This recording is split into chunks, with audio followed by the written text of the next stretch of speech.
Le fait d'être dans son petit confort, je vais partir dans ma baignoire le matin, je vais encore rentrer dans ma belle villa ou je vais rentrer dans mon appartement. Ou... En fait, on s'ennuie avec ça. Je vais encore faire la même chose qu'hier, je vais encore faire la même chose qu'avant-hier, je vais encore faire la même chose. Et j'ai ma maison, et j'ai mes enfants, et j'ai ma famille. Mais ça reste quand même quelque chose de petit. Parce que nous sommes des êtres trop grands pour vivre aussi petit. Vous comprenez ça? Et donc, quand on fait la quête de vision, il nous est conseillé de jeûner. Comme par hasard, on retrouve ça dans la nature. Le fait de crier à chaque fois qu'on a peur, on trouve ça dans le développement personnel. Le fait de chanter, on trouve ça dans le développement personnel. Le fait de marcher, de faire l'acupressure dans son corps et ses cellules, on retrouve tout ça dans la naturopathie et dans le développement personnel. Seulement le développement personnel a disséqué tout ce qu'on fait en chamanisme en une seule fois. Faire des exercices, respirer, accueillir la force de l'univers, chanter, danser, gérer les émotions. Maintenant, en développement personnel, on a des cours de tout ça, mais chacun de son côté.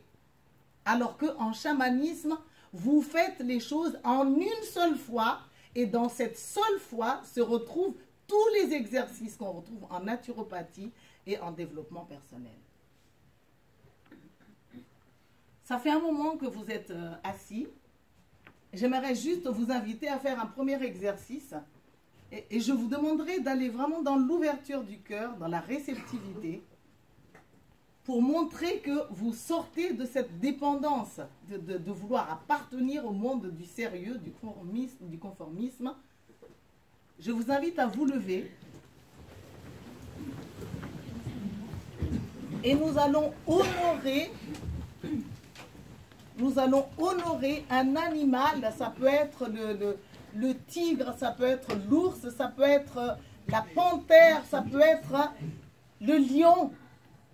Pour rentrer, allons dans la force du lion et pendant quelques instants, je vous invite à rugir en tirant la langue en vue de chasser cette lourdeur qui est là et d'accueillir notre puissance personnelle, notre acceptation, de faire partie des chamans parce que nous sommes tous chamans en ayant un côté chaman. Alors, allons-y ensemble, on tire la langue, on grimace et on rugit fort avec puissance et fierté.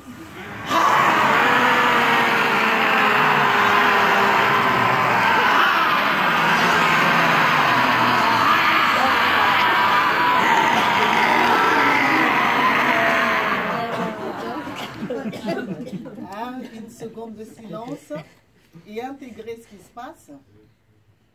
Et visualisez que vous avez un sourire, parce que vous vous souriez quand vous venez de faire cet exercice. Et que ce sourire devient comme une caresse à l'intérieur de votre cœur. Ce sourire vous relie au monde des enfants qui s'émerveillent. Ce sourire vous illumine et vous élève votre force, votre puissance. Parce que rien que parce que vous souriez, vous venez de faire ça. En fait, c'est comme si vous êtes, pour moi qui suis clairvoyante, c'est comme si vous vous êtes déjà décollé à quelques centimètres du sol, rien qu'à travers cet exercice. Alors, laissez le sourire sur vos lèvres. Visualisez-vous en train de sourire à tous les esprits, à tous les êtres vivants, à tous les esprits de tous les règnes, à tous les êtres de tous les règnes. Que vous n'êtes pas seulement un être humain, vous êtes aussi un animal. Vous n'êtes pas seulement un animal, vous êtes aussi un cristal. Vous n'êtes pas seulement un cristal, vous êtes aussi de l'eau qui circule à l'intérieur de vos cellules. Vous n'êtes pas seulement de l'eau, vous avez aussi de l'air. Et à travers ce petit exercice, la respiration vous a purifié de l'intérieur avec plus de conscience. Je vous remercie et je vous invite à vous asseoir.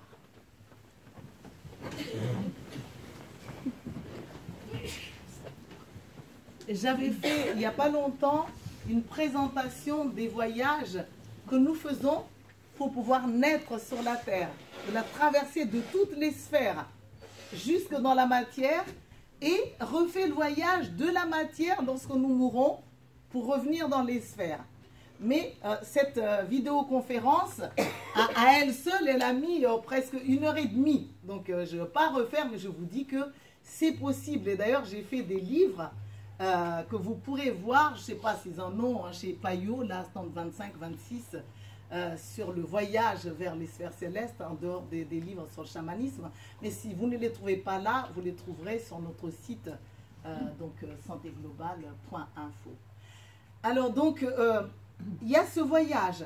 Et j'ai présenté également le monde des esprits.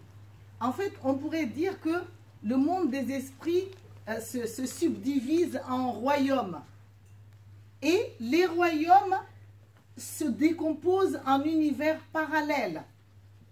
Donc déjà, avant d'aller dans le monde des esprits tout court, je sais que souvent, j'ai eu des fois des problèmes à des personnes trop chrétiennes, mais chrétiennes du style très violente, qui se sentent agressées parce qu'on parle de chamanisme et d'esprit, et comme si en parlant des esprits, on est contre Dieu. Je situe, pour les chamans, Dieu c'est quoi? Dieu c'est la totalité des esprits. Et donc ce Dieu est composé de tous les esprits et de nous aussi. C'est pour ça qu'on nous appelle des enfants de Dieu. C'est comme si, en fait, dans notre corps, on a le cerveau, on a les nerfs, mais on a les organes, on a les cellules. Si les cellules, l'une ou l'autre, ne se sentent pas bien, ça influence nos cerveaux, ça influence tous les organes. Tout est en interdépendance. Et le fait de chercher à vouloir faire régner seulement le Dieu, comme si c'était un être isolé, en fait, c'est comme si dans notre famille, on va juste dire que papa est le plus puissant et le plus beau. Et maman et tous les enfants ne méritent pas d'être respectés parce qu'à la limite, ils sont inférieurs. En fait, la vision chamanique nous harmonise. C'est que les dieux collaborent ensemble. Les esprits de la nature, ça collabore ensemble. Les ancêtres, les anges, les guides spirituels. Et donc, nous vivons, pour nous les chamans, dans ces royaumes-là, nous vivons dans 3 mondes. Le monde d'en haut, où vivent les guides spirituels, les anges et les animaux dits mythiques avec des ailes, comme les chevaux ailés, les licornes, des mondes comme ça. Les ancêtres également. Ensuite, il y a le monde du milieu, ce monde dans lequel nous sommes. Mais ce monde est également, se décompose en monde parallèle. Parce que dans notre propre monde, qui est celui du milieu, se trouve le monde d'esprit de la nature, des élémentaux, qui sont les salamandres, qui s'occupent bien du feu, de la terre, de tout ce qui est feu. Il y a les gnomes qui s'occupent des animaux, qui soignent les animaux blessés. On a les elfes qui s'occupent des royaumes, qui embellissent les choses. On a même les sylphes qui sont comme des devins, des nuages, qui travaillent avec la force de l'air, qui travaillent pour purifier l'air, qui travaillent avec le vent, avec les tornades, avec les cyclones. Tout ça a un sens. Ces élémentaux travaillent pour les éléments que j'ai cités tout à l'heure, les 5 éléments. Ce sont les gardiens de ces éléments. Et sans eux, nous n'arriverons pas à vivre dans un espace purifié, dynamisé en permanence, des espaces allumés en permanence pour nous permettre de vivre bien dedans. Après, il y a le monde d'en bas, qui est le monde des animaux totems ou des animaux de pouvoir, qui sont des animaux magiques qui nous prêtent leur force lorsqu'on voyage à leur rencontre, comme on voyage à la rencontre des guides spirituels. Et grâce à ces esprits, en bas, au milieu, en haut, nous ne vivons jamais seuls et nous sommes constamment aidés. Ce qui nous sépare, c'est que nous nous sommes fermés et qu'on a perdu certaines techniques de communication. Et c'est pour ça que je dis, ce n'est pas seulement une conférence où on va parler, on va faire les exercices pour sentir comment faire pour reconnecter avec ces esprits. Et donc, quand on n'est pas bien ou quand on est thérapeute, on va aller soit dans le monde d'en haut pour chercher le contact d'un guide spirituel ou d'un ange ou d'un ancêtre avant de soigner. Nous ne sommes pas conçus pour faire des soins seuls. Parce que ces esprits, dans leur générosité, nous accompagnent perpétuellement. Alors, à quoi ça sert de vous démener à faire un massage seul à quelqu'un ou à faire le yoga seul à quelqu'un, alors qu'il suffit que vous ouvrez les mains, que vous inspirez, vous êtes immédiatement habité par des forces de la nature et dans chaque geste de massage, c'est une force prodigieuse. C'est de la magie qui entre dans les cellules de la personne que vous soignez et qui vous pénètre vous-même et qui vous nourrisse. Et c'est ça qui fait qu'après chaque soin, ou après une conférence, ou après un festival, vous sortez de là dynamisé, même si vous avez fait des heures de travail. Alors que les personnes qui ne sont pas reliées, ils font un massage ou deux massages, donc elles sont déjà vidées, c'est normal. Mais il en est de même pour les personnes qui reçoivent des soins.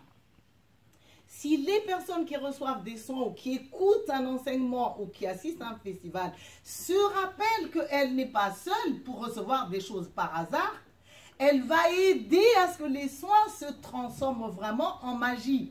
Elles ne vont pas se conduire en victime du style « je reçois un massage, mon Dieu, c'est que le thérapeute était tellement décentré que je sors de là vidée ».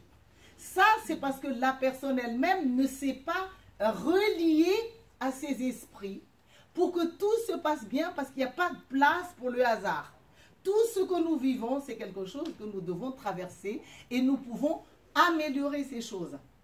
Donc, quand on est avec ces esprits, moi je vois les esprits lorsqu'on fait des exercices, ou lorsque vous êtes en silence dans la salle, il y en a là, il y en a à l'extérieur, il y en a même par terre. Des fois, j'ai eu des personnes qui étaient des peintres dans la salle, des artistes qui me disaient « Dessine-moi ce que tu as vu à côté de telle ou telle personne, les ancêtres. » Il y a même des êtres, des âmes errantes qui sont dans la salle, les âmes qui n'ont pas été accompagnées jusque dans le monde de lumière. Et on pense à tort qu'à chaque fois qu'on est avec des âmes errantes, c'est qu'on est négatif. À vrai dire, les âmes errantes arrivent attirées par la lumière. Parce que quand elles virevoltent en errant de tous les côtés, elles sont à la recherche de lumière. Et dès que quelques personnes qui ont la vision claire, qui ont de l'amour, se réunissent ensemble, il y a un feu gigantesque, il y a beaucoup de lumière dans la pièce, et ça les attire dans l'espoir de pouvoir partir dans chaque vague d'amour, dans chaque cercle que nous faisons dans cette salle et dans les autres salles. Mais quand nous n'en sommes pas conscients, elles restent là et elles continuent à errer parce qu'on est là, on subit les choses, on est dans la passivité, on n'utilise pas sa beauté et sa force pour sans arrêt se dire « je suis un être de lumière, je suis magique, par moi, par le geste que je fais, j'envoie tous ceux qui cherchent leur chemin dans les mondes magiques, dans les royaumes des cieux. » Et si je le dis avec foi et je pratique, je lâche les émotions, en fait, je marche en permanence, il se passe quelque chose. C'est pas seulement quand je vais soigner ou quand je vais aller à un festival qu'il se passe. C'est pas seulement quand j'ouvre un rituel chamanique qu'il se passe quelque chose. Mais en fait, il se passe quelque chose tout le temps. Même quand vous marchez dans l'escalier, normalement, il se passe quelque chose. Au lieu de marcher en montant et se fatiguer en haut, avant de monter, vous vous reliez aux esprits et lorsque vous marchez dans l'escalier, vous êtes porté. Nous avons cette capacité de pouvoir être portés. Et donc, comment faire avec tous ces esprits? Comment faire pour les faire venir? Alors, je vais vous montrer quelques outils. La première chose, c'est que je vous invite, par exemple, je viens vous voir d'ici, je vous invite pour pouvoir, c'est un des outils pour ouvrir les mondes, les portes multidimensionnelles. Je vous invite à faire un exercice d'émerveillement.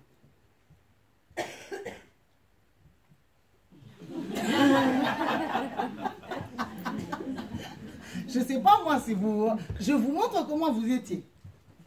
Je vous invite à faire l'exercice d'émerveillement. Mais justement, les enfants, on dit que le monde, les royaumes des cieux appartiennent à des enfants qui s'émerveillent. Alors, on recommence.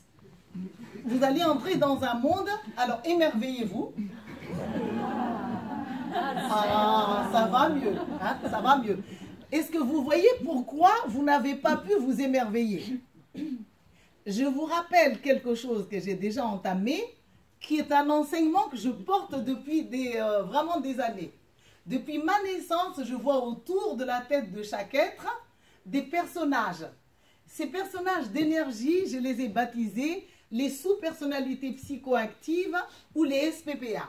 Je les vois autour de chaque tête comme une coiffe, comparable à une marguerite, dont certaines prennent plus de place et d'autres pas. Et c'est ça qui me permet même de vous lire. Quand je vous lis, je lis en fait la facette prédominante, mais pas l'ensemble. Chez certaines personnes, ça peut être 2 ou 3 facettes. Chez d'autres, c'est une facette qui règne, des fois c'est monstrueux. Non, c'est pas ici le monstre. C'est là-bas, là-bas. Ici, il n'y a que des êtres de lumière. Alors donc, qu'est-ce qui nous empêche de nous émerveiller? Je vais vous montrer. C'est que quand je suis en train de faire une conférence, je suis invitée dans mon enseignante. En même temps, quand je fais cette conférence sur les esprits, je suis aussi invitée dans mon côté chaman, c'est-à-dire qui pratique des soins. L'un explique et l'autre pratique des soins.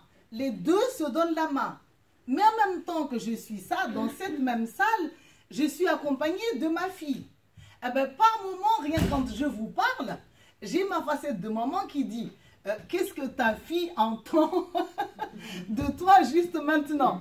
Et des fois, si je ne me sens pas bien dans cette relation, parce que j'ai toujours été trop secrète en tant que chamane vis-à-vis de mes enfants, il se peut que ma facette de mère soit un peu inférieure à ma facette de chamane et essaie sans arrêt de me tirer en bas pour que je puisse consacrer mon temps à ma fille plutôt que de consacrer du temps à vous avec qui j'ai un contrat qui domine par rapport à la relation de mère à enfant. En même temps que je suis avec vous, je suis avec mon mari dans la salle. Et mon mari est aussi enseignant. Et je sais qu'il a aussi des fois un regard que si bien qu'après la conférence, il va me dire quelque chose qui peut être plus ou moins rassurant ou plaisant pour moi. Donc régulièrement, la facette d'épouse remonte à la surface pour dire ouais, est-ce que tu as été bien? Est-ce qu'il va t'approuver? Comme si j'étais un enfant, vous voyez? Et dans le mari que j'ai ou dans la fille que j'ai, se trouvent également des facettes de parents. Et des fois, je suis comme une petite fille qui s'abandonne à ma fille ou à mon mari, parce que c'est comme ça que c'est fait. Nous avons tort d'avoir un complexe, alors que nos maris, mesdames, des fois disent j'en ai marre de ma femme parce qu'elle me prend pour son père. Mais la mauvaise nouvelle ou la bonne nouvelle, messieurs, c'est que vous avez un côté paternel qui est fait pour accueillir non seulement votre femme, mais tous les enfants de la terre. C'est pareil les femmes qui se plaignent. Non mais mon mari c'est un véritable gosse, j'en peux plus parce qu'il attend de moi de jouer le rôle de mère. On souffre. L'idéal en fait c'est d'en prendre conscience et de pouvoir donner très bien dans ce personnage réclamé par l'autre pour nous permettre de changer de personnage. Alors que si on est soit dans la révolte ou soit dans la démission, ce sont les deux extrêmes, ça ne nous libère pas pour autant. Donc, pour en revenir à mon exemple, lorsque je fais un exercice moi-même d'émerveillement, je vais le faire tout à l'heure, je vous regarde vous, parce qu'avec vous, je me dis, il faut qu'ils voient comment ça se passe.